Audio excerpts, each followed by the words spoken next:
বন্ধুরা, আজকে আমি আপনাদেরকে একটি সংখ্যার কথা বলবো, যে সংখ্যাটি লিখে আপনি আপনার পকেটে রাখুন বা আপনি আপনার ধনের স্থানে রাখুন, আপনার জীবনে এতটাই ধন আসবে যে আপনি সামলাতে পারবেন না। জীবনের প্রতিটি স্বপ্ন আপনি পূর্ণ করতে পারবেন এবং মনের প্রতিটি ইচ্ছাকে আপনি সম্পূর্ণ করতে পারবেন। আজকে আমি আপনাদেরকে বলবো যে সংখ্যাটি, সেই সংখ্যাটি হচ্ছে 897, অর্থাৎ 897। এই সংখ্যাটি অনেক চমৎকারী সংখ্যা এবং এই সংখ্যাটি লিখে রাখলে মানুষ অনেক ধনবান হয়। মানুষের জীবন থেকে আর্থিক সমস্যা, আর্থিক সংকট, অর্থের যে বিপদ, সেই বিপদ তার জীবন থেকে দূর করতে পারে। এই সংখ্যাটি মানুষ বিধিমতো লিখে রাখলে, মানুষ যদি ধনের স্থানে রাখে এই সংখ্যাটি লিখে এবং মানুষ যদি লিখে তার পকেটে রাখে, তাহলে মানুষ খুব শীঘ্রই ধনবান হয়। জীবন থেকে প্রতিটি বাধা, যেখানে অর্থ নিয়ে কথা হয়, যেখানে টাকা নিয়ে কথা হয় এবং জীবনে যে টাকা নিয়ে সমস্যাগুলি সৃষ্টি হয়, সেই প্রতিটি সমস্যা মানুষের জীবন থেকে দূর হয়ে যায়। যে মানুষ এই সংখ্যাটি অর্থাৎ 897 এই সংখ্যাটি লিখে, যে মানুষ তার ধনের স্থানে রাখে, যে মানুষ তার পকেটে রাখে, আর পকেটে রাখা মানে আপনার পকেট সব সময় টাকায় পরিপূর্ণ হয়ে থাকবে। আর আপনার ধনের স্থানে রাখা মানে আপনার বাড়িতে কোনোদিনও কোনো অভাব হবে না, টাকা নিয়ে কোনো সমস্যা হবে না। যদি আপনি ঋণে থাকেন, তাহলে আপনি ঋণ মেটাতে পারবেন, আপনার মনের স্বপ্নগুলিকে আপনি সম্পূর্ণ করতে পারবেন। তবে এই সংখ্যাটি লেখার একটি বিধি নিয়ম আছে, যার দরুন আজকের এই ভিডিওটি সম্পূর্ণ অবশ্যই দেখুন।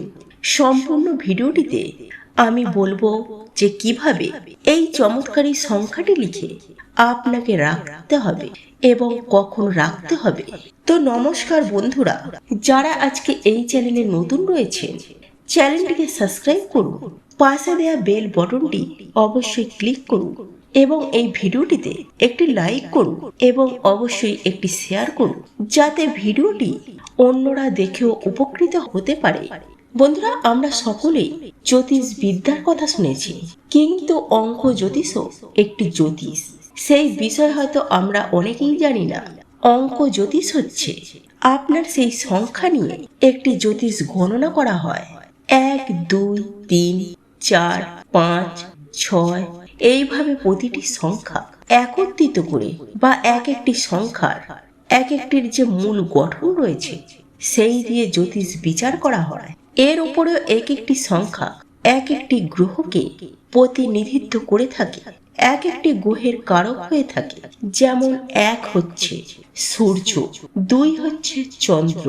এইভাবে প্রতিটি সংখ্যা এক একটি গ্রহকে প্রতিনিধিত্ব করে থাকে। তাই সংখ্যাকে যখন আপনি বিধিমতো, যখন আপনি রীতিমতো সংখ্যাকে নিয়ম অনুসারে আপনি ব্যবহার করবেন, সেই সংখ্যা আপনার জীবনে, আপনার কুণ্ডলিতে থাকা সেই গ্রহগুলিকেও অনেক স্ট্রং করে, অনেক মজবুত করে তোলে।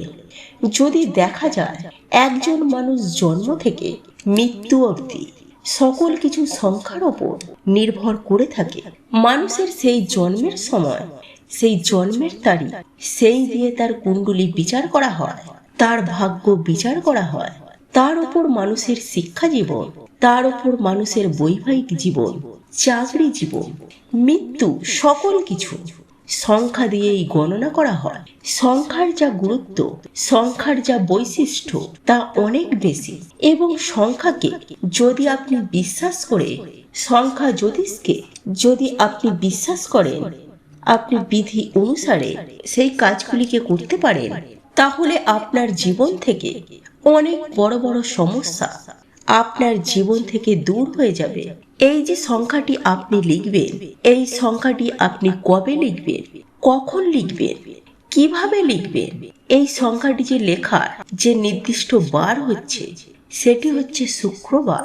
আর এই শুক্র হচ্ছে এমন একটি গ্রহ যে মানুষকে লাক্সারি লাইফ দিয়ে থাকে, অর্থাৎ আপনার বিলাসবহুল জীবন কে দিয়ে থাকে? শুক্র দিয়ে থাকে। শুক্রের প্রভাবে, শুক্রের কৃপায় মানুষ বিলাসবহুল লাইফ পেয়ে থাকে। অর্থাৎ আপনার একটি দামি গাড়ি, একটি দামি বাড়ি, বড় বাড়ি, আপনার জীবনে সকল মনোকামনা, যে বড় বড় মনোকামনাগুলি, সেই সকল কিছুই ফুলফিল করে একমাত্র শুক্র। তাই ধন সম্পর্কীয়, টাকা সম্পর্কীয় যখনই কোনো নিয়ম করা হয়, যখনই কোনো প্রতিকার করা হয়, সেই প্রতিকারগুলি শুক্রবার দিন করা হয় বা শুক্রবার দিন থেকে ওই প্রতিকারটি আরম্ভ করা হয়। এর উপরে মা লক্ষ্মীর দিন হচ্ছে শুক্রবার। তো বন্ধুরা, এখন জেনে নিন আপনি কিভাবে এই সংখ্যাটিকে আপনি লিখবেন। তার জন্য আপনাকে চাই একটি ভোজপত্র। একটি ভোজপত্র আপনি বাজার থেকে কিনে আনবেন এবং তারই সাথে আপনি নিয়ে আসবেন একটি লাল কালির পেন এবং সঙ্গে রাখবেন এক টুকরো ছোট লাল কাপড়। এই তিনটি আপনি আগে থেকে সংগ্রহ করে রাখবেন। আপনি এই উপায়টি শুক্রবার দিন সাধারণত যে কোনো সময়ই আপনি করতে পারেন, তবে সন্ধ্যার পর এই উপায়টি করলে আপনি সেই উপায়ের যে রেজাল্ট তা আপনি অনেক বেশি পরিমাণে আপনি পাবেন। সন্ধ্যার পর আপনি একান্ত জায়গায় বসবেন, পরিষ্কার শুদ্ধ জায়গায় বসবেন, বা আপনার বাড়িতে যদি যেখানে পুজোর ঘর রয়েছে আপনি সেই ঘরে বসবেন। সামনে একটি তেলের প্রদীপ অবশ্যই জ্বালাবেন। ওই দিন আপনি সরিষার তেলের প্রদীপ জ্বালাবেন। সরিষার তেলের প্রদীপ জ্বালানোর পর লাল কাপড়টি একটি পাত্রের উপর রাখবেন। লাল কাপড়টি পাত্রের উপর রেখে সেই লাল কাপড়ের ওপর সেই ভোজপত্রটি রেখে আপনি সেই ভোজপত্রের ওপর আপনি সেই লাল কালির কলম দ্বারা আপনাকে লিখতে হবে 897, অর্থাৎ 897। এই সংখ্যাটি আপনি একবার লিখবেন এবং এই সংখ্যাটি লেখার পূর্বে আপনি শুক্রদেবকে আপনি অবশ্যই মনে মনে প্রার্থনা করবেন যে আপনার জীবন থেকে অর্থ কষ্টগুলিকে দূর করার জন্য। মা লক্ষ্মীকে অবশ্যই একবার প্রার্থনা করবেন আপনার জীবন থেকে অর্থ কষ্টগুলিকে দূর করার জন্য। এই কাজটি করার পর সেই সংখ্যাটি লেখার পর ভোজপত্রে আপনি সেই ভোজপত্রটিকে দুবার ভাঁজ করবেন। দুবার ভাঁজ করার পর আপনি সেই লাল কাপড়ে ওই ভোজপত্রটি ঢুকিয়ে রাখবেন, অর্থাৎ লাল কাপড়টিকে ভালোভাবে ভাঁজ করে এবং সেই লাল কাপড়টি আপনি দু হাতের মাঝখানে নিয়ে আপনি শুক্রদেব এবং মা লক্ষ্মীকে প্রার্থনা করুন আপনার জীবন থেকে অর্থ কষ্ট দূর করার জন্য। এরপর লাল কাপড়টি আপনি আপনার ধনের স্থানে রাখুন।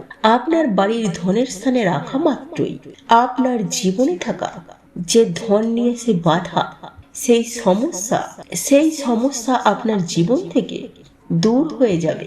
এটি আপনি আপনার পকেটেও রাখতে পারেন, তবে এই জিনিসটিকে নিয়ে আপনি কোনো অপবিত্র জায়গায় সঙ্গে নিয়ে যাবেন না। যদি আপনার কোনো ব্যবসার স্থলী থাকে, দোকান আছে, যেখানে আপনার ব্যবসার জায়গা আছে, সেখানে যে ক্যাশ বাক্স, সেই ক্যাশ বাক্সে আপনি এটিকে রাখতে পারেন। এতে আপনার ব্যবসা প্রচুর পরিমাণে বৃদ্ধি পাবে, ব্যবসায় আপনার উন্নতি হবে। এই উপায়টি আপনি তখন করবেন যখন উপায়টির প্রতি আপনার বিশ্বাস ভক্তি থাকবে। অন্যথায় এই উপায়টি করে আপনি কোনো ভালো ফল নাও পেতে পারেন। তাই বন্ধুরা, এই উপায়টি করার পূর্বে আপনার মনের প্রতি ভক্তি ও বিশ্বাস রেখে করুন এবং দেখবেন আপনার জীবনে ধন সম্পত্তি প্রতিটি সমস্যা ধীরে ধীরে দূর হওয়া আরম্ভ করবে। আশা করছি ভিডিওটি আপনাদের ভালো লেগেছে।